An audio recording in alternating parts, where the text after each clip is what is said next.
Firman Tuhan tidak pernah gagal menyampaikan apa yang dikehendaki Tuhan. Firman Tuhan juga berkata, langit bumi boleh berlalu, tapi firman-Ku tidak berlalu. Alangkah sukarnya langit dan bumi ini berlalu. Tidak mungkin pun, saudara. Walaupun itu mungkin, saudara, tapi firman Tuhan tidak berubah, tidak berlalu.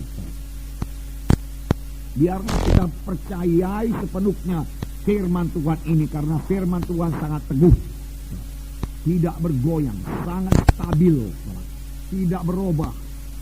Mengapa? Karena firman Tuhan itu Tuhan sendiri. Pada mulanya adalah firman. Firman itu bersama-sama dengan Allah.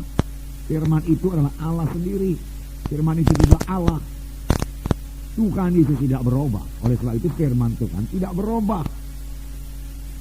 Firman Tuhan yang kita baca dalam Alkitab adalah sama saja dengan ucapan Tuhan Yesus. Sekiranya Tuhan Yesus berdiri di muka kita dan mengajari kita, maka apa yang diucapkan Tuhan Yesus adalah apa yang tertulis dalam Alkitab ini.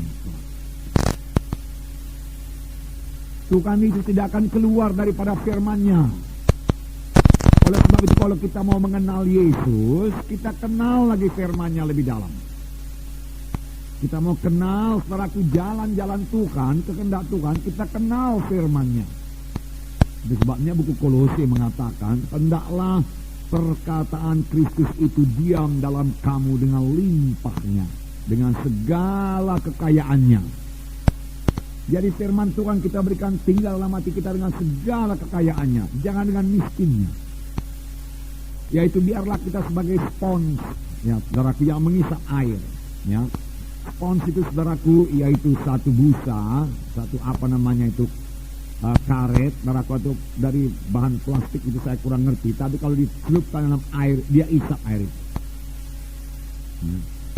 Dia mengisap air. Ada juga orang memakainya sebagai menggosok badannya, dicampur dengan sabun, saudaraku, dan dia gosok dengan spons itu. Dan kalau spons itu saudaraku taruh dalam air, dia isap air. Dan kalau spons itu dipicit, saudaraku, keluar airnya, ditekan keluar airnya, saudara. Demikian kalau kita ini penuh dengan firman Tuhan, saudara. Firman Tuhan berdiam dalam kita dengan segala kekayaannya, tidak miskin. Maka ada persoalan yang kita hadapi, apa yang keluar adalah firman Tuhan. Kita dikritik, kita dapat mendapat tekanan, mendapat aniaya. Maka apakah reaksi kita? Firman Tuhan. Karena firman Tuhan sudah berdiam dengan kayanya dalam hati kita. Kalau kita kaya dengan firman Tuhan, saudaraku, kita juga kaya dalam segala perkara. Amin, saudaraku. Kalau saudara kaya dengan firman Tuhan, saudara juga kaya dalam segala perkara. Segala perkara apa saudara berkata? Saudara kaya dengan kesehatan, saudara kaya dengan pengertian, pengetahuan jalan Tuhan, hikmat Tuhan, saudara kaya. Ditambah lagi saudara kaya dengan berkat materi, kalau saudara kaya dengan firman Tuhan. Amin, saudaraku. Mahal sekali firman Tuhan ini. Oleh sebab itu, saudaraku, jangan perlakukan Alkitab ini sebagai buku biasa. Kertasnya kertas biasa, amin, saudaraku. Tulisannya, tintanya tinta biasa, amin. Tapi isinya tidak biasa. Isinya jauh di atas ilmu-ilmu dunia ini, pengetahuan dunia ini. Isinya jauh di atas ilmu falsafah dunia ini. Nggak bisa dibandingkan itu, saudaraku. Karena isinya firman Tuhan, saudaraku. Firman Tuhan yang tidak berubah dari zaman ke zaman, saudaraku.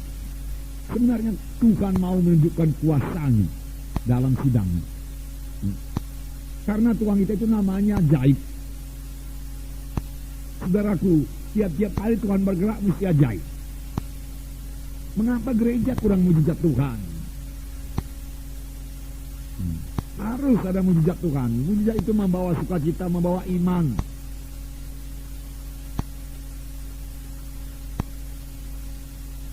Tabur firman Tuhan yang benar, maka saudaraku akan terjadi mujizat Tuhan. Kenapa? Karena firman Tuhan yang benar ditaburkan. Ada kuasa dalam firman Tuhan. Ada kuasa dalam firman Tuhan.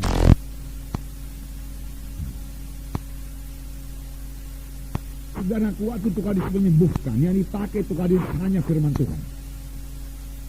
Beberapa kali memang dia meletakkan tangan, tapi dia terus bicara. Dan apa yang diucapkan Tuhan itu firman Tuhan.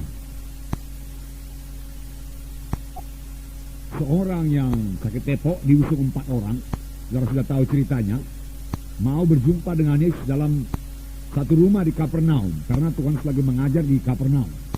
Tetapi karena di muka pintu jendela penuh dengan jiwa-jiwa, dalam juga sudah penuh dengan jiwa-jiwa, mereka tidak putus asa.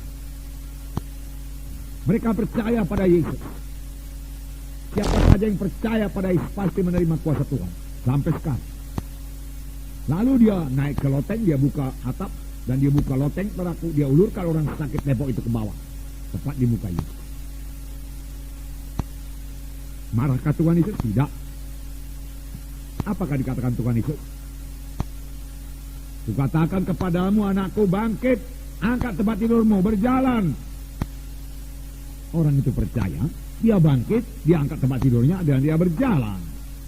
Sembuh.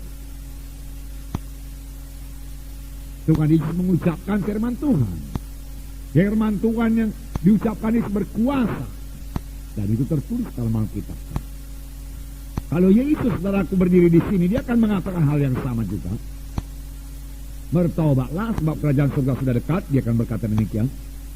Seberapa banyak orang yang menerima aku, anak manusia, maka kepadanya diberi hak menjadi anak-anak Allah. Dan seberapa banyak yang menerima, dia menerima keselamatan, lahir baru jadi anak-anak Allah. Kenapa? Karena ada kuasa dalam firman Tuhan. Kuasa dalam firman Tuhan.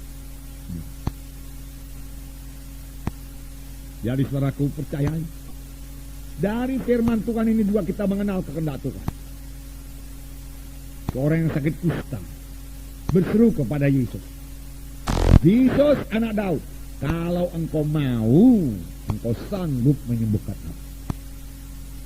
Itu Markus 1:41 kan? Kalau engkau mau, engkau sanggup. Dia tidak bimbang mengenai kesanggupan Tuhan Yesus. Sama seperti banyak orang Kristen sekarang. Orang Kristen tradisional pun tidak bimbang akan kuasa Yesus. Bisa, sanggup. Tapi apa mau Tuhan menyembuhkan saya apa tidak? Apakah Tuhan memperhatikan saya apa tidak? Saudaraku, kalau saudara selidik firman Tuhan, keselamatan adalah bagi semua orang. Semua orang bisa selamat, sepanjang dia percaya pada Yesus. Tapi bukan hanya keselamatan aja bagi semua orang, kesembuhan pun bagi semua orang. Tuhan tidak memilih-milih.